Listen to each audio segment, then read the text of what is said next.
नमस्कार दर्शकों, धार्मिक चमत्कार में आप सभी का स्वागत है। और आज हम आप सभी को दशा माता की 8वीं व्रत कथा सुनाने आए हैं। कथा इस प्रकार है। पुराने समय की बात है कि एक घर में एक जेठानी देवरानी थी। वे दोनों निसंतान थी। वे मेहनत करके पेट पालती थी। दोनों व्रत पूजन कुछ भी नहीं करती थी। एक दिन दोनों प्रातःकाल गांव में आग लेने गईं।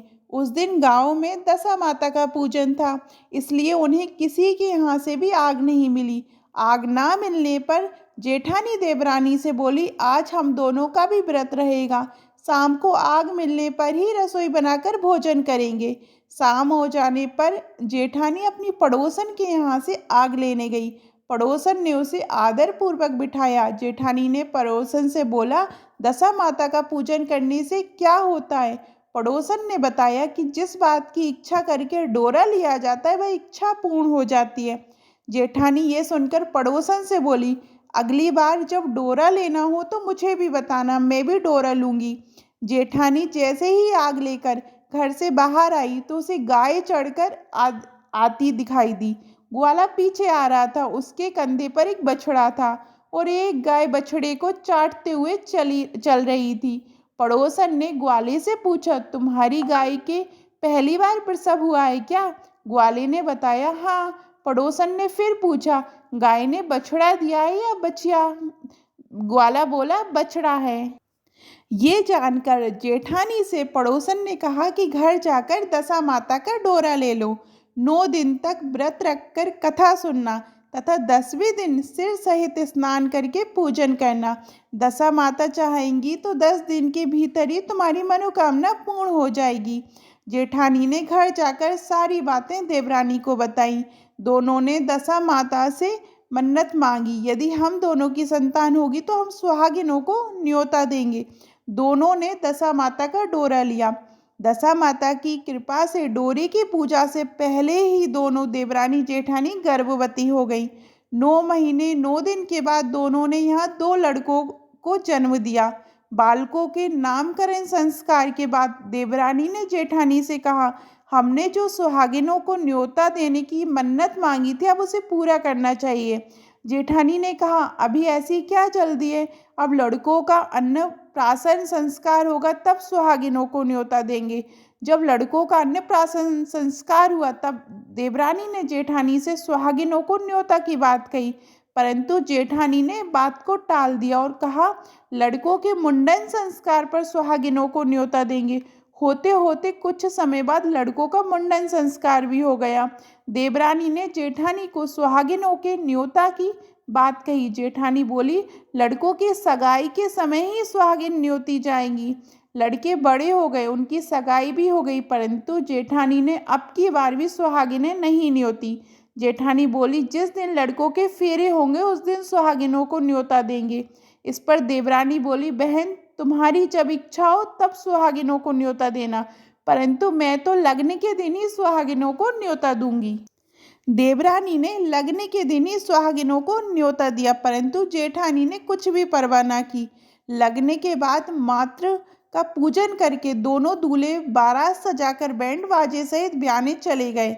देवरानी के बेटे का विवाह बड़े धूमधाम से सकुशल पूर्ण हुआ, परंतु जेठानी ने सुहागिनों को न्योता नहीं दिया था, इसलिए दशा माता ठीक फेरों के समय उसे उठाकर ले गई।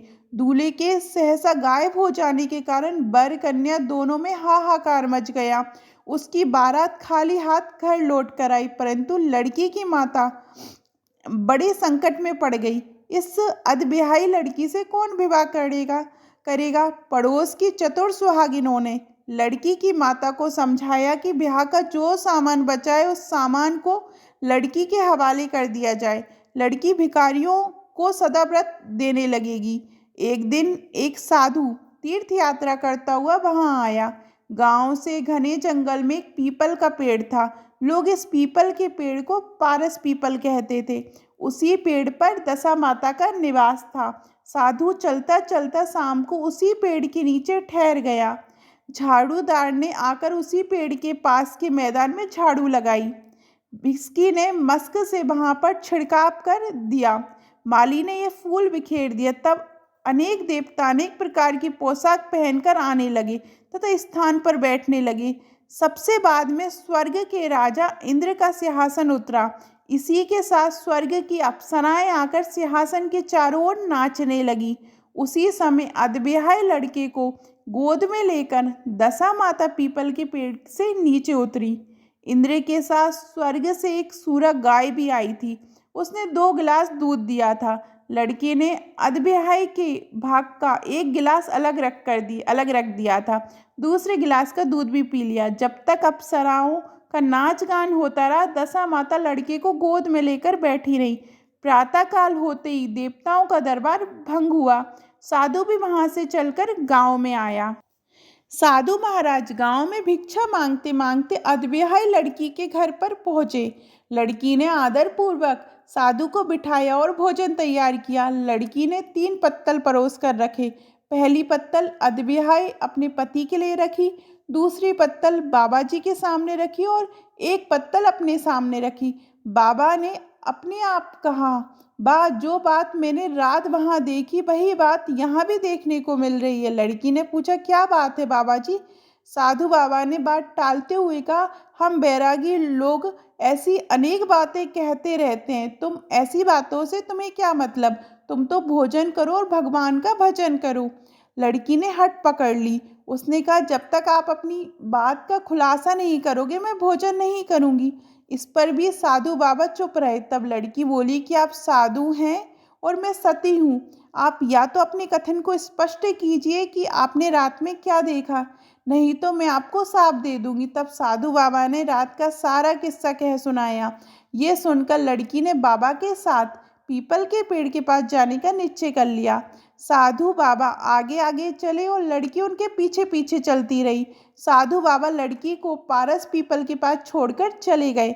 संध्या होने पर नित्य की तरह जमादार ने झाड़ू लगाई, भिस्ती ने अपनी मस्क से पानी का छिड़काव किया और माली ने फूल बिछाए।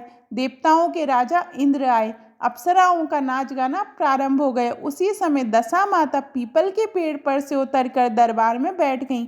लड़के ने सूरक गाय का दूध लिया और एक गिलास अधविहाई लड़की के लिए रख दिया। जैसे ही लड़की ने दूध का गिलास मुंह पर लगाया, त्यों ही लड़की दूसरा गिलास हाथ में लेकर उस बड़े के सामने आ गई। वह बोली, अपना भाग लेने के लिए मैं उपस्थित हूँ। मेरे लिए क्या आज्ञा है? मैं सेवा करने के लिए तैयार हूँ। तब लड़का बोला, मैं इस तरह से तुमसे नहीं मिल सकता। मैं दशा माता की सेवा में रहता हूँ। मुझे अभी दरबार में जाकर दशा माता की गोद में बैठना होगा। यदि तुम्हें मुझसे प्यार है तो दशा माता को प्रसन्न करके उनसे मुझे अपने लिए मांग सकती हो, तब मैं तुम्हारा हो सकता हूँ। लड़का दूध पीकर दशा माता की गोद में जाकर बैठा। लड़की अप्सराओं के साथ नाच गाने लगी। जब सवेरा हुआ तो दशा माता ने इस नई लड़की को बुलाकर पूछा, तुम कौन हो? तुम्हारे नाचने से मैं बहुत प्रसन्न हूँ। जो कुछ भी मांगना है मांग लो। लड़की ने दशा माता से वचन लिया कि मैं जो कुछ मांगूंगी वह आप मुझे प्रदान करेंगी। तथास्तु कहने के बाद दशा माता ने अपने पति को पकड़कर कहा, मुझे यही चाहिए।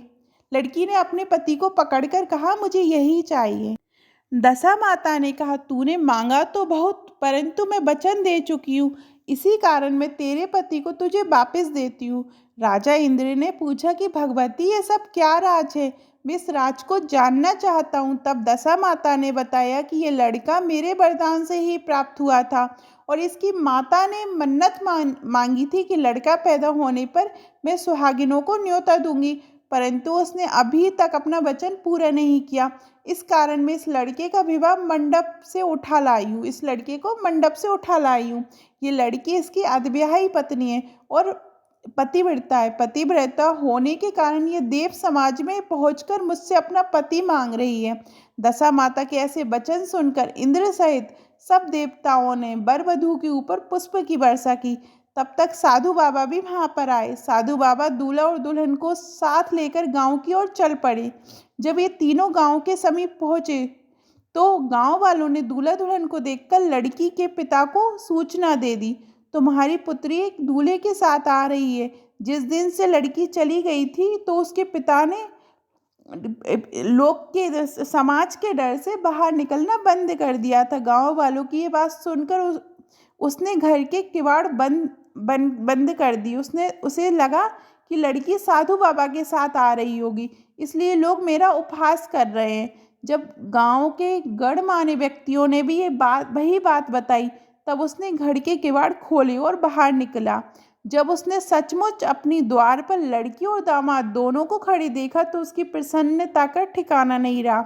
लड़की के पिता ने इस खुशी के मौके पर बहुत दान पुण्य किया, फिर से विवाह की तैयारी की। लड़की ने अपनी माता से कहा कि इस तरह से विवाह नहीं होगा, पहले दूल्हे की माता सुहागिनों को न्योता देकर बारात लेकर आए, तब विवाह के नेक पूरे किए जाएंगे।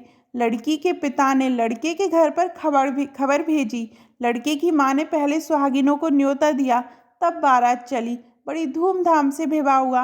वर वधू दोनों अपने घर आ गए। वधू की खुशी में लड़के की माता ने दोबारा सुहागिनों को न्योता दिया। उसी समय से विवाह के दिन वर के घर पर सुहागिनों का न्योता देने की प्रथा चली आ रही है। दशा माता ने जिस तरह सती की दशा बदली, वैसी वह सभी का कल्याण करे। आपको ये कथा कैसी लगी कमेंट में ज़रूर बताइएगा, और अभी तक आपने हमारे चैनल को सब्सक्राइब नहीं किया है तो चैनल को सब्सक्राइब कीजिएगा, और जय दशा माता की लिखना मत भूलिएगा। जय दशा माता की।